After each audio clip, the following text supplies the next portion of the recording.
So we're going to be having a little interview session with Garth and Nikki. So starting with Garth, also known as Cape Town Vegan, maybe you can give a little introduction before I dive into my questions.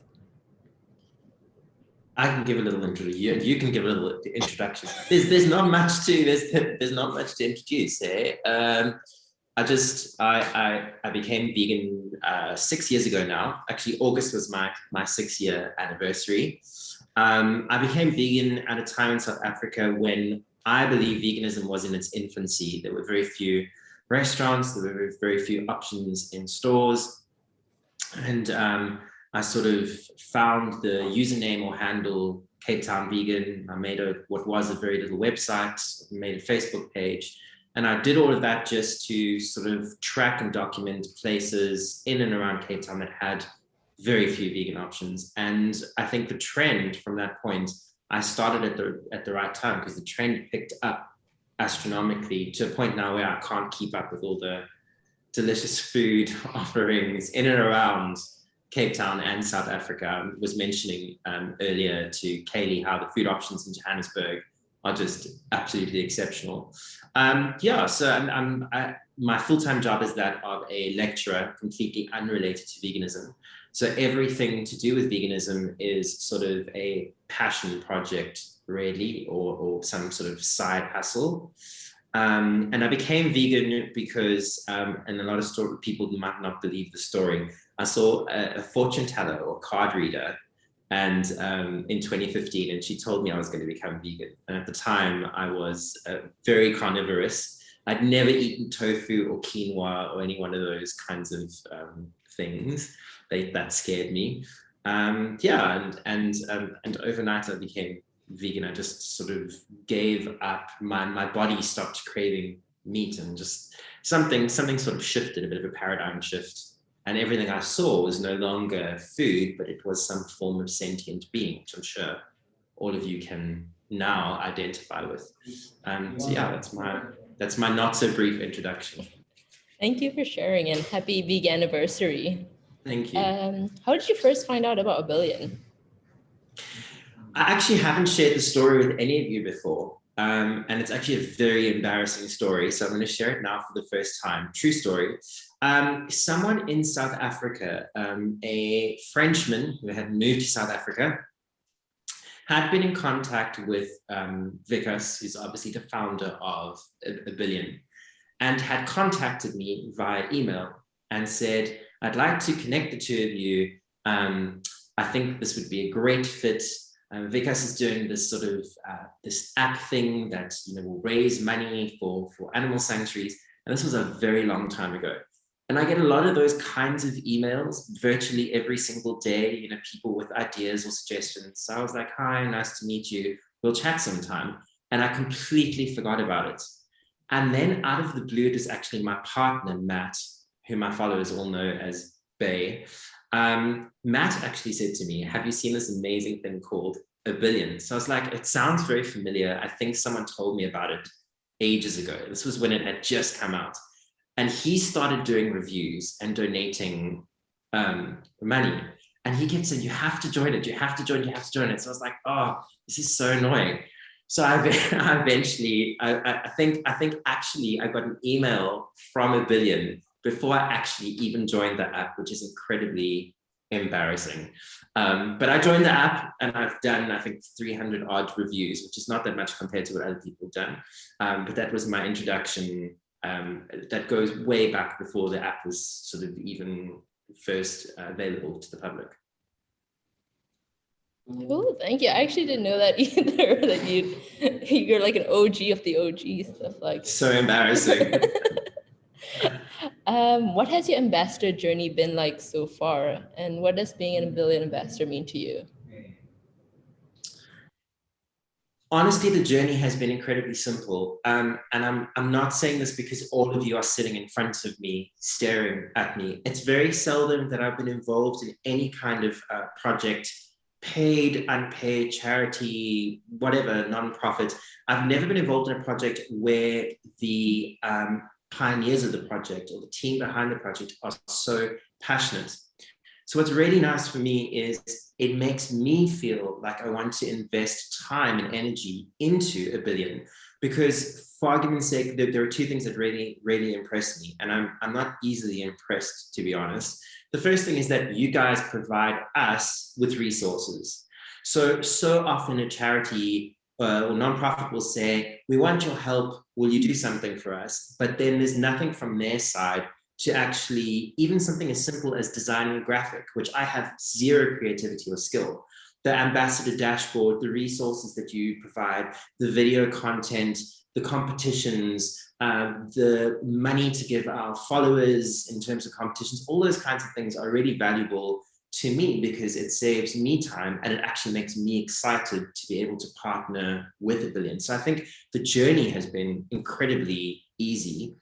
And I think the thing about the project that I like the most is I feel empowered to make a difference. You know, it's very, sometimes when one is working all the time, one is incredibly busy, one doesn't actually have time to be hands-on. And I feel like with, especially over lockdown, which obviously happened worldwide, a lot of us had more time to spend on our phones. So the entire concept of being able to sit in a chair and review something and actively see that you've raised money, and then you can actually physically choose where that money goes. And then you can actually follow that organization like Nikki at Grayton, and Nikki will post, this is how much money I have earned in a month.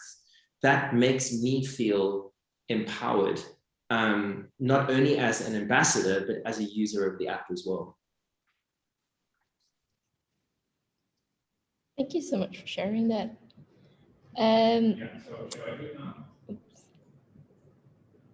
What is your favorite thing about the abillion community and I guess being an investor of it? Well, I think that's quite an easy one, because the problem with so much social media and apps and that kind of thing is that you never quite know what the focus is. So let's say you're a passionate Instagrammer or you're a passionate influencer, or you're creating content, or you're working for a cause. You never quite know what the outcome is. You never quite know what the direction is, or who your audience is, or how people are going to perceive you. I feel like the app is so focused on what the outcome is. And that in itself is so great that the entire community can come together and go, this is what we need to do. It's very simple. It's a very simple outcome. And that sort of means that the platform itself and the people that contribute towards it, there's no sort of hidden motives of any sort. There's no confusion. There's very little emotion involved. It's a very simple directive. Everyone comes together. Everyone reviews food. Everyone donates money. Everyone does something positive. And I think that's, being part of that kind of community that's very focused is amazing. I think everyone can be, feel proud to be part of that. Yes, thanks for sharing that as well. What are your top tips for all of our investors here in terms of just being a billion investor? Do you know, I have been thinking about this, and I think it's quite a difficult answer. I think something did come to me very briefly yesterday, and that's persistence. I mean, I know like a lot of you will laugh, people who have been following me, about how regularly I post about the app. And I was joking and saying there's a very fine line between influencing and bullying. But people have jokingly messaged me to say, okay, you've bullied us enough. I've downloaded the app. What do I need to do now? So I think persistence genuinely does make people at some point, I suppose it's like vegan activism as well. If you keep on planting the seed the whole time, someone at some point will get hooked. And the reason I say this is yesterday, a very good friend of mine, who was a follower of mine on Instagram 4 or 5 years ago, and has been following me ever since we've become very good friends. He messaged me yesterday to say, I just want to let you know, you've officially influenced me. I'm downloading the Abillion app. What is your referral code? I want to be a good human. And I thought that was so sweet. And this was like a friend of mine. And I thought, it's only because I've consistently kept posting the whole time. I think the biggest difficulty as an ambassador is remembering to post yourself. Like for me, that's the thing that I struggle with the most. I have to keep reminding, actually have it on my to-do list every day, is to find a photograph of something and to post it myself, and then to share that with people and say, you know, look, if I can do it, I'm not just bullying all of you into doing it or asking very nicely or reminding you to do it. Persistence. That's my only tip, because yes, you can anyone can create incredible content around it. You can show people how easy it is. I'm sure all of you are far more creative and skilled than what I am. My gift is probably persistence. Yeah, I think my favorite hashtag that I've seen so far, even on abillion, is hashtag CapeTownVegan made me do it. So I think persistence is definitely a strong point. Even my family uses it now. And my final question is, what is your top 3 favorite vegan restaurants or brands in South Africa? I never like to answer this question because I feel like it's unfair on all the other places. And I also feel like it changes with my mood. So this is not a plug. I promise it's not a plug. But what I did on my website, www.CapeTownVegan.com, is I created a top 5 list. It's not a plug. I created a top 5 list, but on that top 5 list, I subdivided it into categories. Because, you know, like sometimes if you feel like a good breakfast, what are the best breakfast spots to go to? Or if you feel like good Mexican food, or you feel like a pizza, or you feel like a burger or something healthy. So I sort of did that on the website to help answer that question whenever people ask me, because it really does depend on one's mood, surely, and like what cuisine you feel like, and whether you feel like junk food or healthy food and that kind of thing. The list does change all the time, because then I feel guilty. So then I sometimes swap the order of things around on the website to not make some of the restaurants feel like they're on the 3rd spot when they could be on the 2nd. But that's a secret you're not allowed to tell them. I think that's also a good indication that there's so much vegan options that you can't really choose from any one product or brand or restaurant, and there's something out there for any mood that you're having, and I think that's a very strong thing that maybe a couple of years ago may not have been true, like you said, when you first started. Yeah. Versus now. It's a good problem to have. It's a great problem to have.